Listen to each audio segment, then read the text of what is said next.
I have been making candy corn rocks for a long time. It started as a little trick-or-treater and then he started dressing up every year. I have tried to do at least one new design every year since, and we've had a lot of fun with it. Last year we did these three, and that's what this tutorial is on today. So as you saw there, I just sketch on a triangle and then I start filling in my shapes based on the design that I'm doing. So the first one was Frankenstein. This would be the Bride of Frankenstein, and then we also are working on a spider rock. Now the Frankenstein technically I've done before, but he had to be with his bride, right? So when you're filling in the top of your Frankenstein, you're going to do black on top, give yourself a nice zigzag bottom to your triangle section there, and go ahead and fill it in. Now I'm working with paint pens here. It's a combination of fine tip and extra fine tip paint pens. You can definitely fill these in. The zombie one I did with acrylic paint, the mummy one I did with acrylic paint. But if you need one for lining, go with the extra fine tip.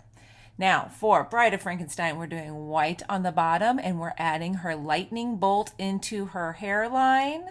And then we will fill in the center of our spider. I decided to go with orange. The reason I did that is because I didn't want an entirely black candy corn. The point of the candy corn is to have different sections, right? So black on top, black on bottom on that one. Now, if you need to do a second layer, you want these colors to pop, you could always color the whole candy corn white first as well. I'm just showing here up close how I layer my paint pens. If you don't wait a long time, you kind of want to lay that paint on top. It helps you get that nice thick second coat. We are doing black on either side of our lightning bolt on our hair here. I really like how the Bride of Frankenstein turned out, and it's funny because you have to stick around to the end. I completely changed her top at the end. It's kind of funny how that happens sometimes. Go ahead and line the outline of your candy corns as well. Separate the sections. I added a little detail to her bottom.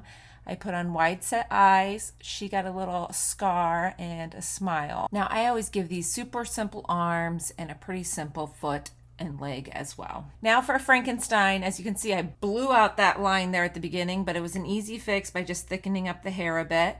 I added on the bolts on the side of his neck, and then of course we have to add on a little scar. And then we're going to move on to our spider. Now for our spider, we already have arms and legs that we're using, so we only needed to add 2 more sets on either side. I'm adding in 4 more eye whites. We'll come back and add pupils to those later. So you know these guys weren't getting away without that cute little white highlight, so do that in the upper right hand corner on your designs.